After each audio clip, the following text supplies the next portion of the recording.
नमस्कार दोस्तों, मैं राजकुमार मौर्य प्रखर इंडिया यूट्यूब मंच पे आपका स्वागत है। इस वीडियो में बात करेंगे सुल्तानपुर लोकसभा सीट की।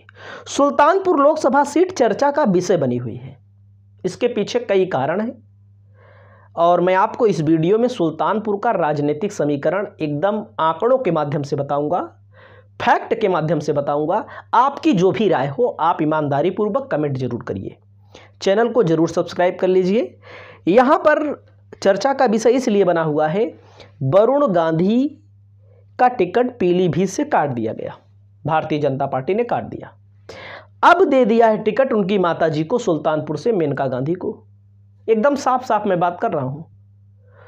और सुल्तानपुर लोकसभा सीट पर मेनका गांधी 2019 में जब चुनाव हुआ था, बहुत मुश्किल से 14 साढ़े 14 हजार वोटों से चुनाव जीती थी।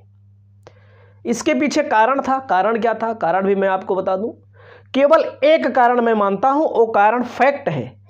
बसपा सपा का गठबंधन तो था ही। बसपा ने यशभद्र सिंह सोनू सिंह को चुनाव में लड़ाया था। बाहुबली है सोनू सिंह, सवर्ण कैंडिडेट है सोनू सिंह। सवर्ण का वोट माना जाता है कि बीजेपी का वोट है। एकदम साफ साफ बात मैं बोल रहा हूं, बीजेपी का वोट है। चाहे ठाकुर हो, ब्राह्मण हो, बनिया हो ना, आप समझ रहे हैं। तो केवल सवर्ण बीएसपी के कैंडिडेट के कारण यहां पर मेनका गांधी चुनाव जीती थी। कुछ लोग ये भी कहेंगे कि शिवपाल ने अपने आदमी को खड़ा करा दिया था, उनकी भी पार्टी थी प्रगतिशील समाजवादी पार्टी, 10 से 11 हजार वोट उनको भी मिला था। ये भी चीज हो सकता है, लेकिन मेरा जो मानना है यही है। और जो पीडीए के ढांचे में आते हैं, जो अखिलेश यादव पीडीए की बात कर रहे हैं, उस पीडीए में यही 3 जातियां हैं, पिछड़ा, दलित, अल्पसंख्यक। एकदम साफ साफ मैं बता दूं आपको। हालांकि अब की बार 2024 में अखिलेश यादव ने यहां से भीम निषाद को टिकट दिया है और यहां पर निषादों की संख्या बहुत भारी मानी जाती है। सुल्तानपुर लोकसभा सीट पर निषाद, मुसलमान, बैकवर्ड बहुत भारी संख्या में है। और मेनका गांधी के ऊपर एक नियम ये भी लागू होता है। मैं निगेटिव नहीं कर रहा हूं, लेकिन आप खुद समझिए। अगर कोई बड़ा नेता अपने आप को बनता होगा, बहुत बड़ा नेता होगा, भाई मोदी हैं, मोदी की बात अलग है, मेनका गांधी हैं, या राहुल गांधी चुनाव क्यों हारे आपको पता है? इसलिए हारे कि हर गांव में वो नहीं जा सकते, बार बार संसदीय क्षेत्र में नहीं आ सकते। आते हैं, आप खुद देखते होंगे ना, राहुल गांधी वगैरह कितना आते हैं। मेनका गांधी आती होंगी दो दिन के दौरे पर, 3 दिन के दौरे पर, ऐसे आती हैं। तो भीम निषाद को लेकर के लखनऊ से कुछ पत्रकार कह रहे हैं कि अखिलेश यादव ने डमी कैंडिडेट दे दिया है।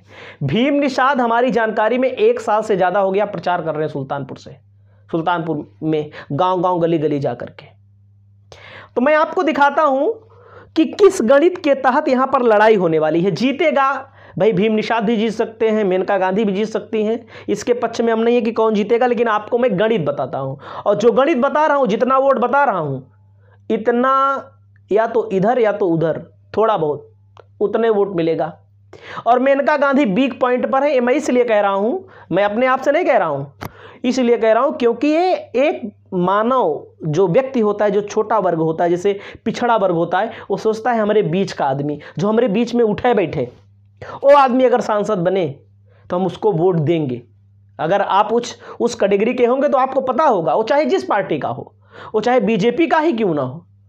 जैसे हमारे यहाँ राजेंद्र मौर्य विधायक हैं, बीजेपी के हैं, तो हमारे यहाँ लोगों ने, कुर्मी बाहुल्य क्षेत्र है, कृष्णा पटेल चुनाव लड़ी थी यहाँ पर, लोगों ने उनको इसलिए वोट दिया। कृष्णा पटेल भाई कभी आएंगी दौरे पर, जब से चुनाव हारी है तो हमको नहीं लगता कभी आई होंगी। इस बॉर्डर के चारों तरफ से हमको नहीं लगा होगा कि गुजरी होंगी। तो ये लोगों के अंदर एक चीज होता है, हाँ भाई भीम निषाद हैं। मैं देख रहा हूँ, ग्राउंड रिपोर्ट में देख रहा हूँ, कहीं ना कहीं एक वर्ग ऐसा है जो भीम निषाद को भी चाह रहा है। अब चुनाव का परिणाम क्या होगा वो वक्त बताएगा, लेकिन ये भी जान लीजिए, जब विधानसभा का चुनाव हुआ था, मैं बार बार बोलता हूं, लोग कहते हैं विधानसभा, भैया मोदी के नाम पे वोट मांगा जाता है। 5 विधानसभा सीटें हैं सुल्तानपुर में, इसौली, कादीपुर, लम्हुआ, सदर और सुल्तानपुर। 5 में 1 पर सपा भले जीती है, लेकिन यहां पर बसपा का भी बहुत बड़ा वोट है, बहुत बड़ा वोट है बसपा का भी। दिखाता हूं मैं आपको, और इस गणित से आप समझ जाएंगे। मैं यहां पर, ये हमारी आदत है, क्योंकि जो चीज़ मैं अच्छे से बताता हूं इसको सब आपको नहीं बताएंगे, सब आपको बताएंगे मेनका गांधी जीत रही हैं। मैं नहीं कहूँगा, ना तो मेनका गांधी को कहूँगा, ना तो यहाँ पर मैं ये कहूँगा कि बीएसपी का वोट यहाँ पर बहुत ज़्यादा है, ये भी मैं आपको बता दूँ। और भीम निषाद के नाम पे ना मैं आपको बता रहा हूँ, बीएसपी के वोटर भी खुश हैं। भीम, समझ रहे हैं, साइकिल का चिन्ह यहाँ पर काफ़ी दिन से प्रचारित हो रहा है। यहाँ पर मुस्लिमों की संख्या, इसौली जो विधानसभा सीट है, यहाँ पर मुस्लिम बहुत भारी संख्या में है। यहाँ से मुस्लिम विधायक हैं ताहिर खान, और इनको मिला हुआ है, कितना वोट मिला था, बीजेपी को मिला था 69,360। ये बहुत महत्वपूर्ण है चीज़। और यहाँ पर 69,329 वोट मिला था समाजवादी पार्टी को। देखो बीजेपी, इसौली थोड़ा सा मिस्टेक हो रहा है, 1 सेकेंड, यहाँ पर सपा पाई थी 629, मिस्टेक हो गया थोड़ा से। और यहाँ पर बसपा पाई थी 54,000, यशभद्र सिंह यहाँ से लड़े थे। समझ सकते हैं यहाँ पर कांटे की टक्कर में सपा यहाँ पर चुनाव जीती है। और मैं दिखाता हूँ, क्योंकि 5 विधानसभाओं का जब होगा वोटिंग काउंटिंग होगी, और मैं आपको बता दूँ यहाँ पर कोई निषाद समाजवादी पार्टी की तरफ से नहीं था चुनाव लड़ने के लिए, बीजेपी की तरफ से भी कोई नहीं था। और निषादों का जो वोट है संजय निषाद के नाम पर, वो आरक्षण के नाम पर बीजेपी में लगभग वोट गया था, आरक्षण मिलेगा, लेकिन आरक्षण वगैरह संजय निषाद दिलवा नहीं पाए। संजय निषाद को आप जानते होंगे। ये सब छोटी छोटी चीज़ें चुनाव में बहुत महत्वपूर्ण भूमिका रखती हैं। बहुत लोग कहते हैं पता नहीं कहाँ दिखाता है लड़का, कादीपुर, भाई कहने वाले तो कहें। बीजेपी वास्तव में 96,406 वोट बीजेपी को मिले हुए हैं। वहीं पर 70,682 वोट सपा को मिले हुए हैं। बसपा का वोट यहाँ पर कम नहीं है, 46,388 वोट मिला हुआ है। अभी बसपा ने कैंडिडेट घोषित नहीं किया जब मैं वीडियो बना रहा हूँ। लम्हुआ सीट है, 82,999 बीजेपी को मिला है, 73,466 समाजवादी पार्टी को मिला है, और यहाँ पर 42,119 वोट किसको मिला है, बीएसपी को मिला है। सदर सुल्तानपुर, सदर अलग सीट है, सुल्तानपुर अलग, 85,999 है, 85,249 वोट मिला हुआ है।